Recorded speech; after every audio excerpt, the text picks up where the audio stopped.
So building my startup business through the power of a personal brand. Mute myself. This is something that I think as we go into we're in 2020, and as we're in the coronavirus, it's kind of crazy now how reliant we are on digital channels and, video conferencing like Zoom. And these two words, personal brand, get used a lot. And I don't think I'd ever heard of them when I started this business. I don't think I didn't kind of start my agency with the idea of building a personal brand. I didn't really know what I was doing at the beginning, but I just I'll talk you through how I did it and why I did it. Right. So I'm the CEO and founder of a marketing agency called Hoxo Media, and we exclusively work with progressive recruitment agencies. So like Laura's previous role, we work with recruitment brands around the world who want to help build a brand that's built on content and marketing rather than just hardcore sales. My background is a recruiter. So, before that, I was a PE teacher. I was a school teacher, originally from Manchester. I went to university in Sheffield, became a teacher, worked for a couple of years there. Then I went to Australia when I was 24 I traveled Asia, went to Australia, got to Australia. My qualification in teaching wasn't valid. So I was like, what do I do now? Then through a few mates I met out there were in recruitment, and it seemed like a job that anyone who was English and could speak was trying to do. So I was like, well, I can tick those two boxes. And got into recruitment out there, did IT recruitment in Melbourne. And then after a couple of years, I came back to the UK and I moved to London. I joined an organisation in the middle of the Olympics called Venquis, who were a small startup recruitment organisation doing similar things I did in Australia. I stayed there for the following 4.5 years. Now, I don't know if you guys know much about recruitment, but the industry is actually like massive. There's like 40,000 agencies in the UK, hundreds of thousands globally. And I was working I was like the sixth person in a startup agency with the premise of this big global vision we had to dominate the world. And I loved it. I absolutely loved it. And the next slide is about my performance. And it's not to brag or anything. It's just to show you that I was actually quite good at it. I became, every year I was winning awards. I was growing teams. I was making a lot of personal money. I think in my third year, I brought home just under £200,000 myself. And I'm from a family where no one had ever earned anything. And I used to think there was an actual job called a businessman. I didn't know what it was, but I knew that, it wasn't for me. But when I earned that kind of money and I started building my business for someone else, my vision was that I was going to create my own recruitment agency, which is what the industry has done. Most people work for a business, they do well, and then they split off, call themselves something else, and they just replicate what they did before. And that was my plan. With my business partner, who was also my best mate, we planned to start an agency, and we both bought properties at the end of 2015, which was kind of a big milestone, get your house in London. And after that, it was 2016 was just save, get ready to start and launch our own agency in 2017 doing recruitment. So that was the plan. And the name we came up with was Hoxo. So it's kind of a long story, but naming a business is actually really fucking difficult. It takes a long time and it's quite stressful. We spent about 6 months looking at names. We had I could probably sell like the worst domains on GoDaddy for like a living. I've got that many that I bought. But we came up with Hoxo based on our previous company was called Venquis, and it was a one word that was made up, which means that when you put it into Google, you go straight to the top, easy to say, quite memorable. So I always thought I'll do something similar, one word made up. We came up with Noxo, Noxo, and then we changed it to Hoxo, and it just seemed to stick. So Hoxo was a recruitment company. I've got it tattooed on my wrist, which is not a regret. Although I do look like I've just left a nightclub and they've stamped me to go back in permanently, but that's just something I've got to live with. And then, so in late 2016, now we're in like startup mode. Yeah, we were like, we're about to quit. We had everything planned. We'd even like bought the recruitment CRM and everything was ready. But I found myself, I wasn't that excited. If I'm brutally honest, I just wasn't that excited. I was excited to be a business owner, but I wasn't sat there, because I'd done recruitment for 7 years, 6-7 years. I just wasn't like excited by it. I was like, I kind of know what's going to happen. Whereas my business partner was way more excited. He was like pumped about it. And then I started consuming information. I was in this kind of world where I started listening to podcasts that year. I started watching more YouTube that year. Instagram was taking off. And I started to consume a lot about entrepreneurship, and a bit like what Laura's doing now. It wasn't really webinars. It was more just like YouTube videos and stuff. And I stumbled across this guy, Gary V. Has anyone heard? Do you guys know who Gary V is? You recognize him? Yeah. So he's probably the most famous guy in social media in the world, I'd say. And this is quite a recent video, like last year with 170 views. He was getting like 50,000 views on his YouTube clips a day. And I was like, wow, like, how is a guy just talking on video getting that many people watching him? And I started to think, if I'm going to launch a recruitment company, I'm used to like trying to call 10 people before 10 a.m. And that was kind of my strategy to win the day. I was like, he's getting 50,000 views by just sitting in a room making a video. I was like, perhaps I could bring that sort of mindset and strategy to my career. And also, when you leave a recruitment business, you're slapped with a non-compete clause for 6 months. You can't actually speak to anyone you know directly for 6 months. So I was like, what if I made a video every day in my 6-month restrictive covenant period? And I've got this kind of 2,000 people on LinkedIn that were my contacts from the insurance market, which is what I used to recruit. I thought, what if I made a video and just talk to them all day about stuff? And I can't get in trouble for ringing anyone, but when the 6-month mark is over, I'm going to just step straight back into the market, and everyone's going to be like, hey, Sean, like, we know what Hoxo's doing. Anyway, when I looked into this, I thought, well, if I'm going to do this, I need to see if anyone else in the recruitment market's doing it. Can I like beg, steal, borrow ideas? No one. Like globally, I couldn't find anyone.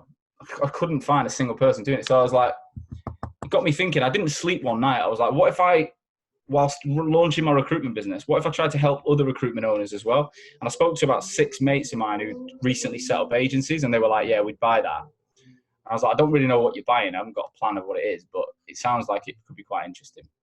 So I went and found, I did a lot of research, and I realized that marketing and sales and recruitment were just something that had never mixed well. And I'd seen it firsthand having been a recruiter. So I was like, what if I could build a bit of a marketing business that helped people like me? I'm the customer.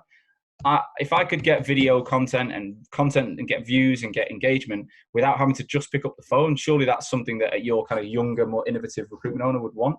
And then I found this guy who I grew up with, Mark, was my best mate from school, and he was working in a tech company doing marketing and wanted to go freelance. So we decided together that we would launch Hoxo Media, and Amar is the other guy, that's the recruiter. The plan was originally Hoxo would still do recruitment, Hoxo Media would just do marketing for us and anyone else who fancied it. We just thought we could have like a passive revenue stream off it. But the truth was, this was in a Crystal Palace coffee shop. I didn't even own a laptop. This was my iPad. We started to win clients. Like, I think within 4 weeks, I had like 4 companies paying me £2,500 a month. So I was generating revenue without knowing what I was generating. I was just able to communicate what I wanted to do. So we founded that in March 2017. This was the vision we wrote down: to connect marketing and sales teams across recruitment agencies globally. But I'd never worked in marketing before. I had no data, no social connections in the recruitment market, not one LinkedIn contact in that space. So I had no reason to do it. Like, honestly, when I told my boss the day I left my company, I said I was launching a marketing agency, they laughed at me. Like, they were like, you're taking the piss. I was like, I'm not. They were like, you are. I said, I'm not. And genuinely, like, people were like, my wife now was at the time like, you're bringing home 200,000 doing that, yet you're going to launch a business making videos. What are you talking about? And I was like, just trust me, I've got this covered. Didn't really, but I looked like I did. But what I did do is I thought, if I'm going to sell this stuff, I have to do it. Like, I can't just sell something. And you find that a lot of recruiters don't do their own recruitment. A lot of marketing agencies don't do their own marketing. But I was like, I have to be doing this and learning it every day for me to be able to communicate and actually put this across to a client base. So I made this kind of decision that every day I would invest in content. And if I show you, this is my first ever Instagram video. Hopefully you can hear it.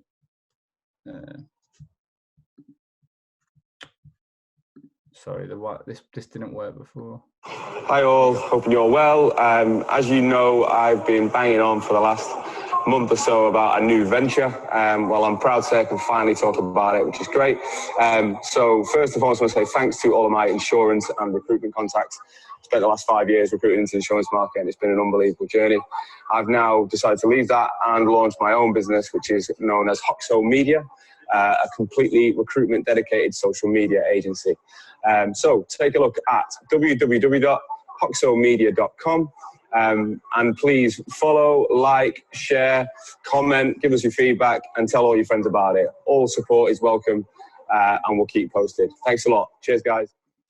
So that was our original strapline, Recruitment's very own social media, which we've changed since. But that was the first video I ever made, and it was nerve-wracking. And it went down quite well on LinkedIn. I think I got about 4,000 views, and this was like before I'd never noticed views before. I got loads of messages. I got a few recruitment owners who'd been past that video who messaged me, and I was like, yeah, I can do this more and more. And I said to myself, look, I'm going to do it. Try and do something like this every single day.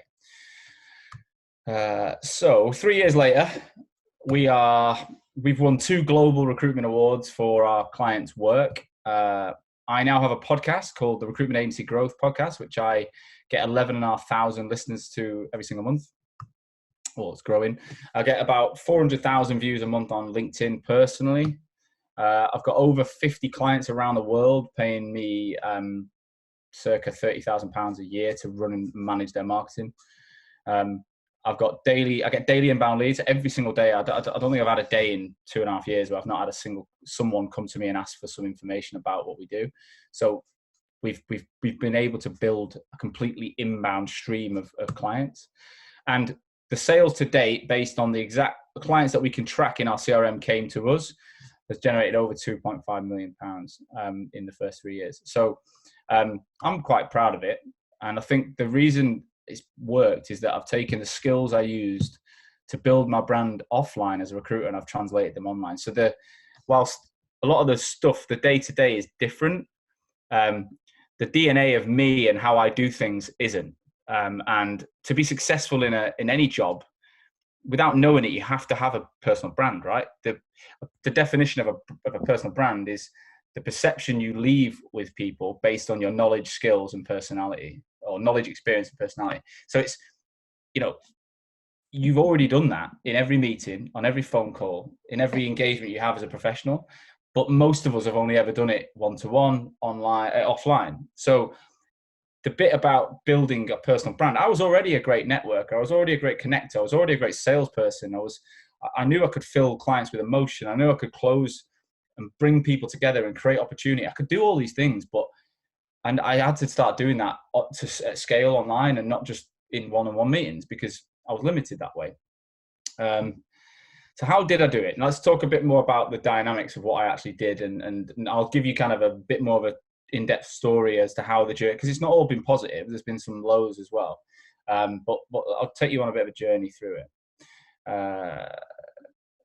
So first thing I did was I got told, my marketing guy said, right, we need a persona. I think he called it an avatar at the time, but we've since used the phrase persona as the way we communicate it.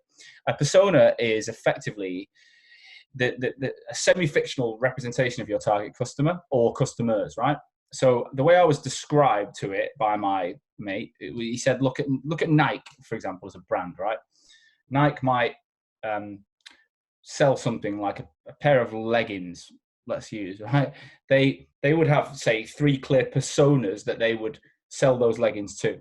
And for each of those personas, they'd need a strategy that would be tailored to those people based on who they are, their buying habits, their style, where they hang out online, and what's going on in their life, the ambitions and pain points they've got. So if you take an athlete buying leggings, they're going to be, they might be reading it in Runner's World, and they're going to care about the fibers of the weight of those leggings, how it's going to make them run faster or stay cooler. And then you take a 22-year-old young professional in Clapham, and they're going to be looking on Instagram adverts or Facebook, and they're interested in the style and how, like, Anthony Joshua has been wearing them in an advert and it makes them look cool in the gym. And then you've got your third persona might be, a mother who goes to yoga once a week. and she's interested in actually, the comfort and the way that it keeps her stomach together or whatever. But where they hang out might be Pinterest or somewhere different. And so a persona is really, once you understand your target customer and where they are, you can start to think, how do I get my message out in the right place to appeal to them about stuff they care about? And I worked out that recruitment owners, the owners of the agencies, were the persona I cared about the most. And they were the guys that had the money. They were the guys who were going to make the decision. And I felt quite connected because that was what I was planning to do.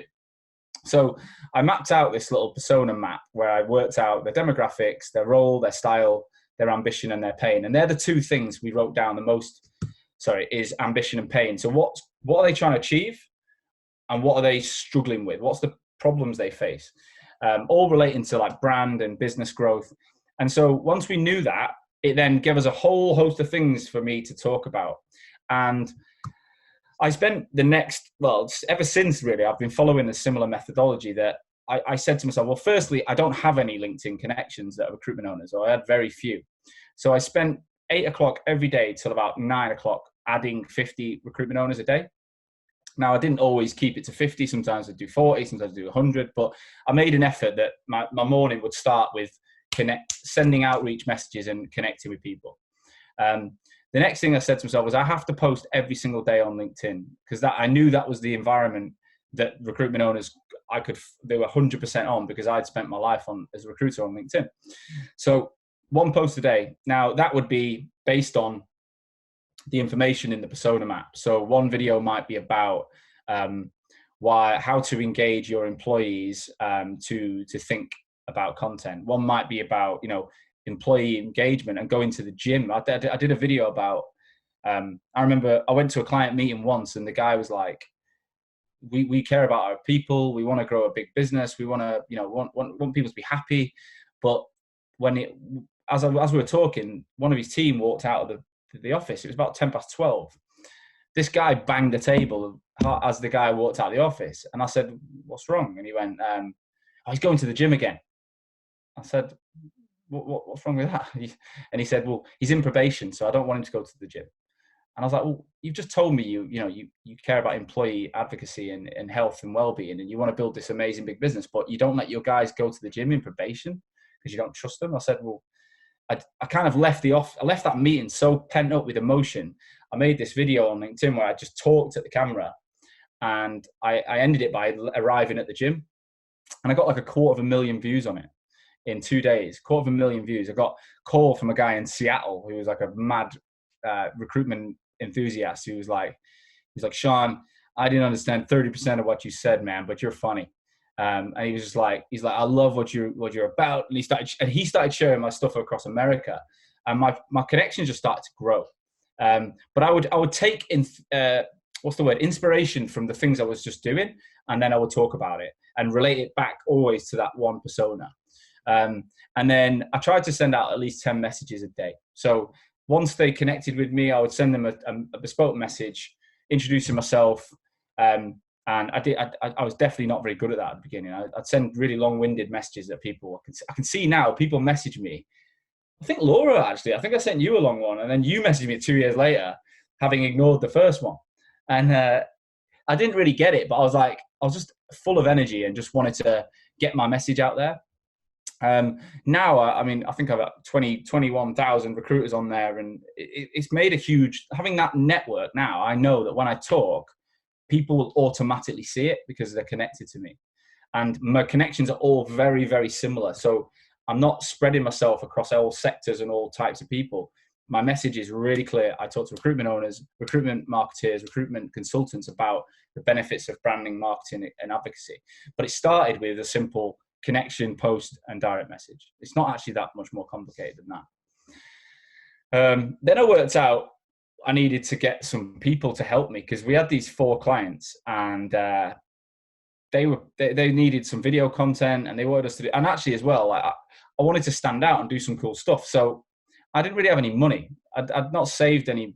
I'd saved a bit, but not enough to live, but not to pay salaries. And the income we were generating from clients, we'd put such ridiculous payment terms in to get them that we weren't getting paid for like 60 days or something. So we basically put an advert on Instagram. We put like £200 budget behind it. applying for an intern to come and work for Hoxo and we basically hit all the universities with creative courses across London with this message. And we got like 52 applicants, I think there was. And within a month, we had a team we doubled the team. We had JJ was our first hire. He was actually an engineering graduate he'd had 1 million hits on his YouTube channel and a gaming channel. Thomas, Lithuanian designer, who first time we rang him up, he was fast asleep. We woke him up and then he finished a task. He finished a task within about 5 minutes and went back to bed. And we were like, this guy's pretty good. They're both still with me now. And then Paddy was this guy had grown Instagram pages for like his mates. He had like 10 pages with like 500,000 followers and stuff. And he was just really smart boy. He ended up working for an investment bank when he graduated. But we instantly then had we gave these guys a very basic like internship payment. And then with the premise of getting a job at the end of it. But it gave us the opportunity. Like they both had their own cameras as well and laptops. So they came with equipment, skills we didn't have, and enthusiasm to just, because JJ was an engineering graduate. He wasn't going to just walk into a marketing agency. But I just felt like I could get good quality skills and didn't have to necessarily pay for full salaries at the time. We were in a Regis Business Lounge in Moore, London, on London Bridge. We paid £100 each, me and Amma, for a co-working space. And by the end of that year, I think we had about 11 people in there. We used to sign them as guests every day. Don't tell Regis I did that, but you've got to do these things in year 1 and 2. But the team started growing. We started to put a lot of content out, and this was what I'll show you this video. This is the first thing that the interns put together, which was we said we want to put together a monthly vlog series. So our story is quite a simple one in the fact that we've all... Right, so we said Hoxo Life was the series we came up with, and it was going to be a monthly vlog, it started off as a weekly vlog, but it got a bit too much, to document our whole journey of what we were up to. And we were going to use it as a business development tool, because again, if we're saying we're going to produce content for you and we're not doing it for ourselves, it doesn't really work. So you can see May 9th, 2017, this is the first video that the guys put together. Don't need to play the whole thing, but I'll give you a sneak. It wasn't particularly good, but it got a lot of engagement on LinkedIn. Known each other over years. As me and Amma were basically preparing to set up a recruitment company, we spoke to Mark about using social media, using a marketing expert, and then we turned out actually looking at the stuff he could do, why wouldn't more SME recruitment businesses want that service? And then we launched the business 4th of March. So we're going for it, mate. Welcome to Hoxo Life. Cringes me out, that.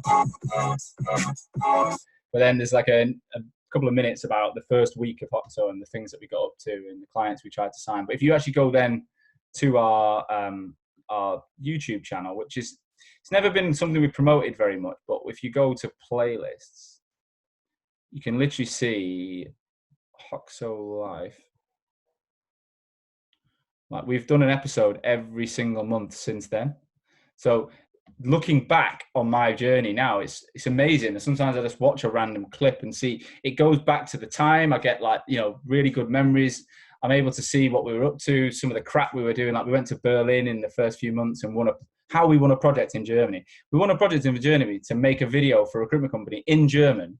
We couldn't speak a word of German. We didn't even have a professional video camera. Like, we had these interns. So we had to find a videographer that was prepared to fly out. We had to find a German editor, which we did. And then look, the episode was like, no German, no problem. But we put that out. We basically looking back, it's ludicrous, but we admitted to the fact we didn't even have the skills to do it. But I think people just bought into that open, honest enthusiasm we had, which was like, we're going for it, mate. That was kind of the attitude. We're gonna take what we can from it. And that, to me, that year 1 was like an incredible journey of enthusiasm and just raw, I don't know, I don't know if you know football, but like when Wayne Rooney played at 16 and scored for Everton against Arsenal, he kind of had no fear. He just ran out and scored a goal, and he was like, I was like that. I was like, kind of no fear, just go for it. And that's what I'd implore most entrepreneurs to do in that year 1 is like, you have to try stuff. You can't.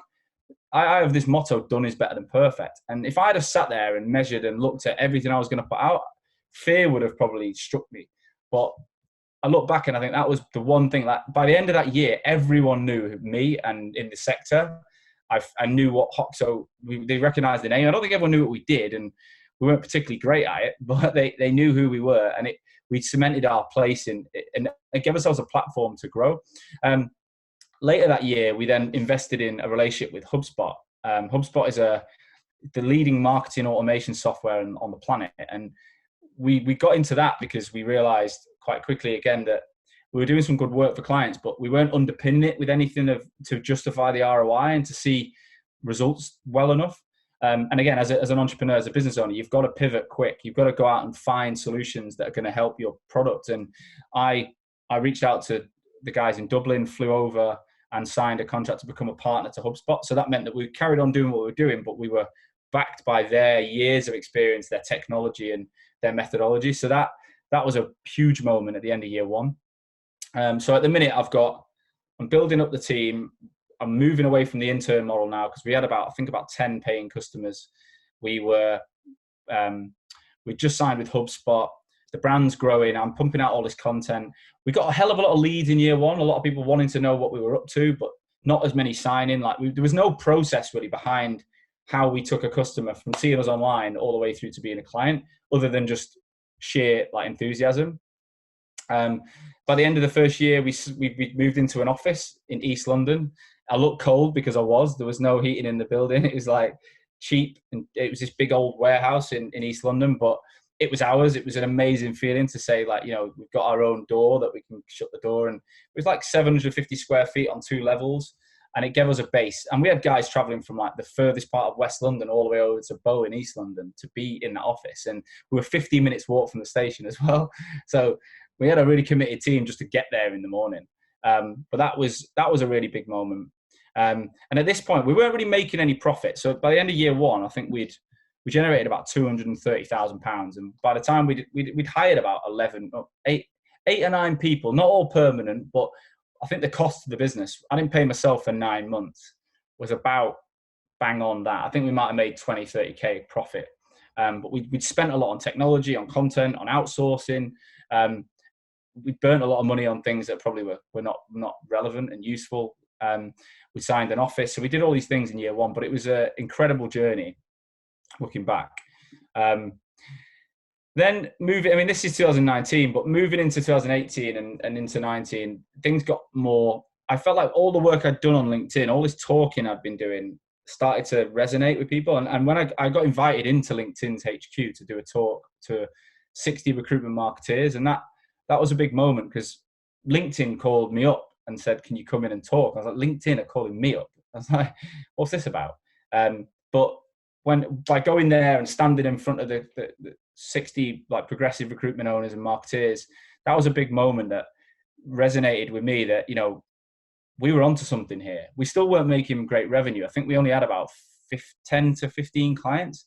But we were breaking even. We were making small profits. We had a good little team. And we were pitching way bigger than we were. People online felt like we were this big 30, 40 man business. We were 8 people. We certainly weren't. But the team began to grow. This was middle of last year. I think we had about 10 to 11 in the office, and we had a few that were working. We started hiring remote staff. And this guy in the middle, Hisham, who Laura also knows, was a guy I hired in 2018. So this was about a year after he started. That was the day he won Employee of the Year in his first year. And I mentioned him because he was like a mini me. He was a recruiter that wanted to get into marketing, and he'd watch me online. He'd asked me to guest on his blog, and then he said, look, I want to work for you. And I was like, I haven't got any money to pay you at the beginning. And he's like, I'll just come to London. And he took a train, found a flat, and then I gave him a job. I managed to give him a job. And for a year, we basically paid him to build a brand and copy what I did. So he was putting out content every day. He was building his connections. He just followed a blueprint of exactly what I did for a year. And then at this point, at the end of his first year, he had 12,000 connections on LinkedIn. He had a podcast as well, which was getting about 6,000 listeners a month. And he was really into this personal brand piece that we'd been building.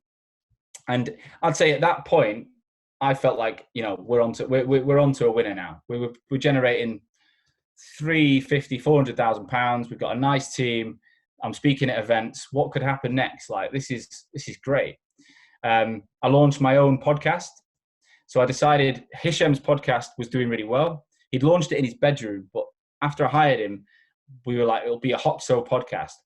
But I realized it wasn't, when I listened to it every week, it wasn't really what I wanted to talk about. It was all about the entry level of recruitment, not about building business. So I came up with this premise called the RAG. And if you see here, I spelt the word agency wrong. I wrote agency, and that went out online for about 6 months before anyone noticed it.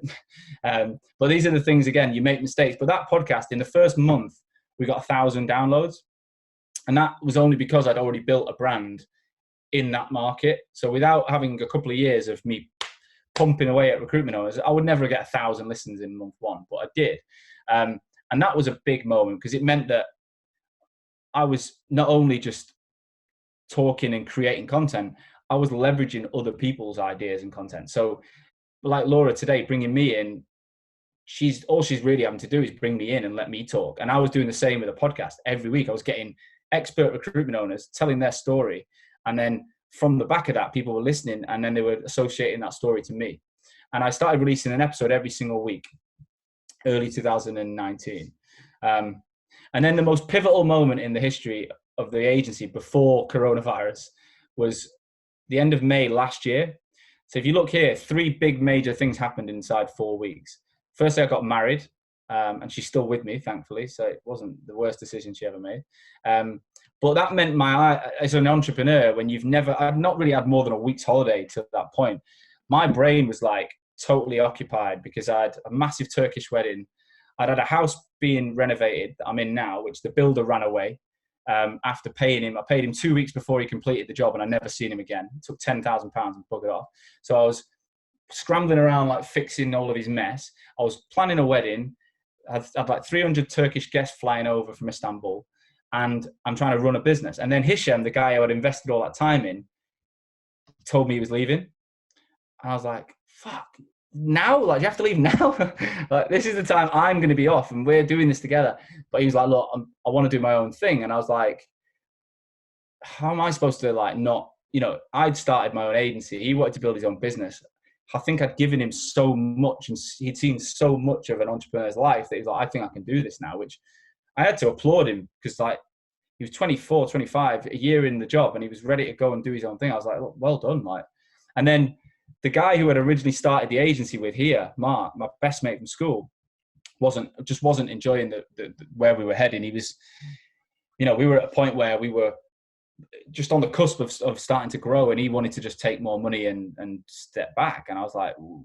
We started to conflict every day, and we started to have real battles. And actually, his knowledge in the first year was incredible, but my thirst for learning, and so with my business partner, the other guy, we'd kind of almost overtaken him in the knowledge we'd acquired around the subject matter, that to the point where he felt like he was just an employee. And he said that. So we decided that we mutually agreed to part ways. We had to buy his shares, and that was emotional. I mean, he's my best mate from school. And do you know what? We're still friends now. We're better friends now. For 6 months before, we hated each other, but after it, we're much better. And that, I never thought that day we set the shareholders agreement up that, one of us wouldn't be with us at the end. And it's just trying to show you that. And this part, I didn't really talk about that online, but everything else I put online. I talked about my wedding. My Hoxo Life showed the wedding video. I talked about Hisham leaving. Not many people, when they leave a company, does the owner make a sing and song and dance about it, but I did, because I was like, you know what, he's been good to me. And again, all these things I think contributed to the brand I was building, and the kind of noise around the agency. But this was a real moment now. I came back after the wedding, and I was like, look, we're in a decent position, but we had like 15 clients. And I was like, I didn't start a business to work with 15 recruitment companies. I wanted to touch the industry. I started to get all these listeners, but we realized our costings to the market, our entry point was too high. We were charging like £5,000 a month at the time, and we were only getting the agencies that had the real investment money. So we were saying, what if we produced a lower level product, and we called it Inbound Light? And it was designed for smaller. We knew that 81% of our client base, or the potential client base, were sub 10 staff, were sub £1 million turnover, and weren't going to spend £60,000 a year on marketing with us. So we produced a product that was £2,500 a month, that anyone could really tap into, that was lighter touch, actually less work for us, but still had an impact. And within 6 months of the wedding and launching that, we had 40 customers. And the business just transformed to the point where profit was coming in every month. We were signing, we were getting great feedback. We were with this slick sales process, and we were hitting the deal, like we were hitting the board with new clients every month. And it was like this unbelievable motion. And again, I put it all down to the fact that we put this out there. We didn't just try and sell it. We did a video introducing it. We put in an email marketing campaign that automated the engagement to every single contact. We required about 5,000 records in our CRM. So everyone in that CRM found out about this. And we did this story around why we launched. We didn't just say Inbound Light does this. We said why. We said why we came up with it. We opened up the bonnet on the reasons why we felt like this would work and this would be relevant, and people bought it. And I think that's kind of been the common thread throughout the whole thing. It's been the story. You know, I don't think people buy what you do. They buy why you do it. It's the whole Simon Sinek piece. And why I started this agency, I think in the early days, even though people could look me up on LinkedIn and go, this guy doesn't know what he's talking about, they bought into the why, and they probably worked out I was going to figure it out for them. And then that's been consistent at every point. We've talked about the story. We've created a story. Then season 2 of the RAG podcast launched we spelt it right this time. We started, getting more production quality into the agency. The listeners started going up. I didn't have to worry about the Hisham in the business now. I could concentrate all about me and my personal brand. And I then got asked to speak at the recruitment agency Expo in London in February this year, which was massive. I spoke in front of 250 people. The room was packed. And we came up with this campaign called "We'll Make You Famous," which was, most people recognized me on LinkedIn anyway. So when they came over, and then JJ in the first hire is still our creative guy. We produced these little stickers saying "I'm famous" on them. And then at this expo, we had 30,000 people turn up in 2 days. And we asked them a question, like, what percentage of your customers come to you? They come inbound based on your branding. Most of them said like little to no. But while they were doing that, we slapped a sticker on their back saying "I'm famous." And so by the end of day 1, these stickers were absolutely, I seen a guy eating a sandwich and he had my sticker on it. I don't know how he got there, but we basically branded ourselves throughout this expo. And then I built up this noise so that in day 2, when I spoke, I got more people on listening than any other presentation of the 2 days. And it went down again. We signed off the back of that. I think we got over 300 registered leads. We signed about 12 customers. So that's, I think it was about £350,000 ROI off the back of a £6,000 investment. Booked revenue anyway, which again, I don't think would have happened had I gone to an expo, given away free coffees or cups or free pencils, and just talked about myself and our brand. We told a story. We got people feeling something, and it worked. And then coronavirus hit. So we're now 5 weeks in, and I decided to close the office on the Thursday, the 12th of March, I think it was. And my podcast was a weekly show designed to take recruitment owners that are not like yourself, people that hadn't started yet, but to learn from the growth stories of everyone who had done really well. And I thought, it's probably not what people want to hear right now. They want to know what the hell they're going to do in light of the coronavirus. So I changed my podcast like that. And I created a digital version called the RAG Report, which is a daily bulletin, 30 minutes, recorded on Zoom, just like we are now, where I would interview a recruitment owner, a supplier, an advisor, and talk about their advice. What they were saying one-on-one, I wanted to release one to many. And I wanted to do it every single day, 6 days a week, Monday to Saturday, so that people across the industry, my persona, that recruitment owner, I could help them navigate through a difficult time, because I was never going to work with them all. That took our listeners from 5 to 11,500 listeners in 5 weeks. And it's just gone crazy now, to the point where like I'm getting messages every day. I'm getting people asking to be on the show. It's literally the single thing if I do that alone, it's still generating clients coming through. And then finally, despite having the worst economic downturn in 100 years, I've managed to retain my client base. I think we've had 2 that we've had to pause contracts with, but the rest, we've still got like 35 clients now live. We've got a load that are booked to start, but 35 clients live who've so bought into what we've been doing that are still investing in their branding and their marketing, despite having to let go of 70% of their headcount and, you know, cut back on salaries. They're still investing with us. And I think, again, it comes down to the story. I think it comes down to the brand. I think it comes down to the message. I think it's that compelling vision that we'll get through this together. And if I'm the one fighting I'm putting my face on the front line every single day, they should be too. So my personal brand, I think, is what's helping us get through that. And then finally, which is something you guys might be interested in light of what's gone on, I want to, having done what I did with Hishem, having done what I've done with myself, and having looked at the last 6 months, when I've got close to a client we've signed and I've worked one-on-one with the owner, we've managed to really amplify their brand. So I've been building over the last 4 weeks a 16-week program it's called the Hoxo Academy for business leaders, where you'd effectively be in a group like this, where you'd have a group of 12 to 15 other business leaders, and I will effectively take you through a weekly course and train you on everything that I've learned and built. So there'll be templates, guides, there's a course syllabus, there's loads of learning, but it'll be very practical. And it's all about how do I'm opening up the war chest, if you like, of all the things that has worked for me in real detail, and then holding you accountable every week to go and do it. So you don't need fancy equipment. You don't need to spend thousands on editing software. It's about documentation over creation and telling stories and getting yourself out there to go from someone who's probably got a decent network offline to becoming someone who's an authority online in a specific space.